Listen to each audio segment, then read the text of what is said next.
Hi, hello friends. Welcome back to my channel Living Life Simply. நான் உங்கள் கீர்த்தி. இந்த வீடியோவில் நம்ம பார்க்க போகிற ரெசிபி அக்கி ரொட்டி வித் கார்லிக் சட்னி. இது டேஸ்டியான பிரேக்ஃபாஸ்ட் காம்போ ரெசிபினே சொல்லலாங்க. லஞ்ச் பாக்ஸுக்கும் கொடுக்கலாம்.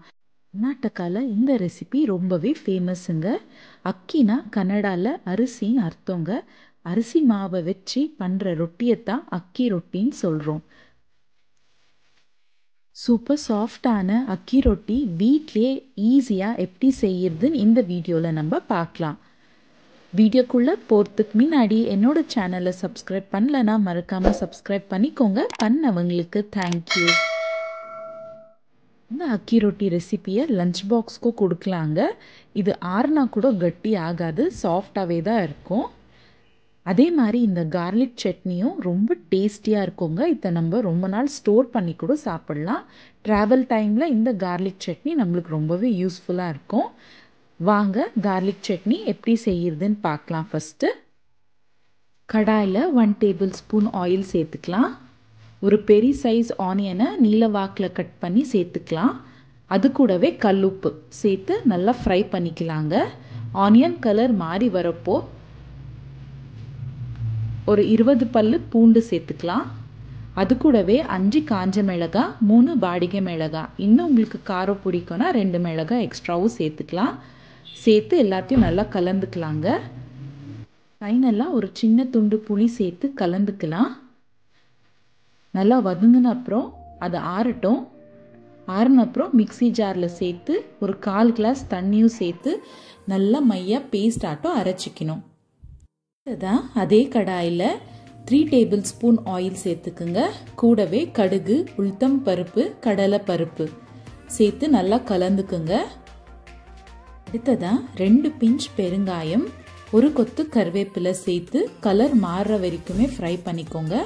அடுத்ததான் அரைச்சி வச்சிருக்க பேஸ்ட்டையும் சேர்த்து நல்லா கலந்துக்கலாம். அது ஒரு 5 நிமிஷம் நல்லா சிம் ஃப்ளேமில் வச்சு கொதிக்க வைங்க. பாருங்க, செம்ம டேஸ்டியான கார்லிக் சட்னி சாப்பிட்றதுக்கு ரெடிங்க. இதை நம்ம இட்லி தோசை கூட சாப்பிட்லாம். ரொம்பவே டேஸ்டாக இருக்கும். ட்ராவல் டைமில் கண்டிப்பாக பேக் பண்ணி எடுத்துன்னு போகலாம், கெட்டு போகாது. ஃப்ரிட்ஜில் ஏர்டைட் பாக்ஸில் ஸ்டோர் பண்ணி வச்சு கூட சாப்பிட்லாங்க. பேச்சுலர்ஸ்க்கு ரொம்பவே யூஸ்ஃபுல்லான சட்னியாக இருக்கும். அக்கி ரொட்டி கூட செம்ம டேஸ்டாக இருக்கும். அடுத்ததாக அக்கி ரொட்டி எப்படி செய்யறதுன்னு பார்க்கலாம். இதுக்கு மிக்சி ஜாரில் 1 டேபிள் ஸ்பூன் பொட்டுக்கடலை, 5 க்ரீன் சில்லி, 1/2 டீஸ்பூன் ஜீரகம் சேர்த்து அரைச்சிக்கலாம். நான் இதுக்கு 2 கப் அரிசி மாவு தாங்க எடுத்திருக்கேன். நல்ல குவாலிட்டி அரிசி மாவு எடுத்துக்குங்க. இதவே நம்ம அரைச்சிண்டியும் சேர்த்து 1 டீஸ்பூன் சால்ட் சேர்த்து எல்லாத்தையும் நல்லா கலந்துக்கலாங்க.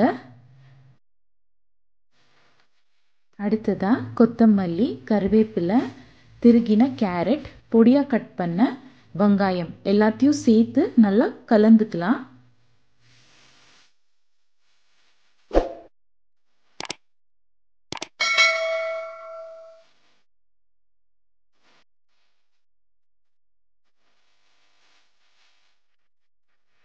அடுத்ததான் வார்ம் வாட்டர் சேர்த்துக்கலாம். ஹாட் வாட்டர் சேர்க்க வேண்டாங்க. கொஞ்சம் கொஞ்சமாக சேர்த்து நல்லா கலந்துக்கணும் மாவை.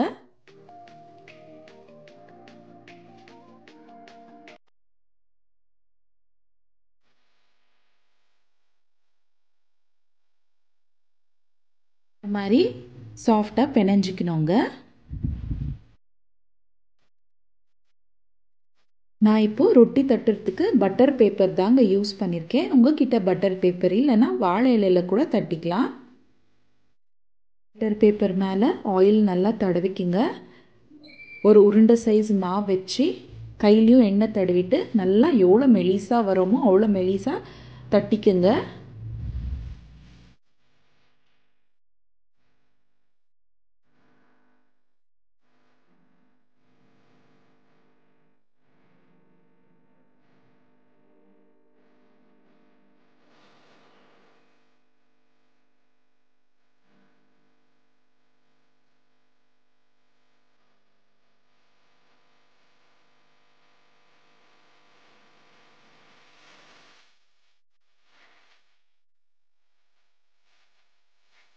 அடுத்ததாக தவாவில் ஆயில் நல்லா க்ரீஸ் பண்ணிவிட்டு நம்ம தட்டி வச்சுருக்க அக்கி ரொட்டியை தவா மேலே போட்டுட்டு ஒரு 2 மினிட்ஸ் விட்டுடுங்க. அதுக்கப்புறம் நீங்கள் லூஸாக விட்டிங்கன்னா மாவு தவாக்கே ஒட்டிக்கோங்க.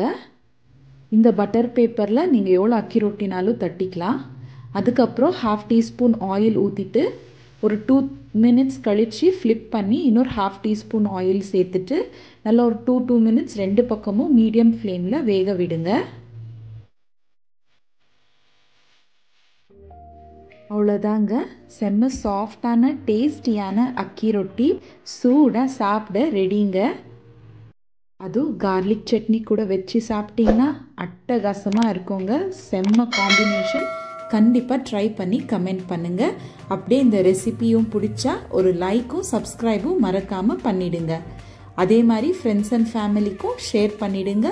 பக்கத்தில் இருக்கிற பெல் ஐக்கானை இமீடியட் நோட்டிஃபிகேஷனுக்கு கிளிக் பண்ணிக்கோங்க. தேங்க்ஸ் ஃபார் வாட்சிங்.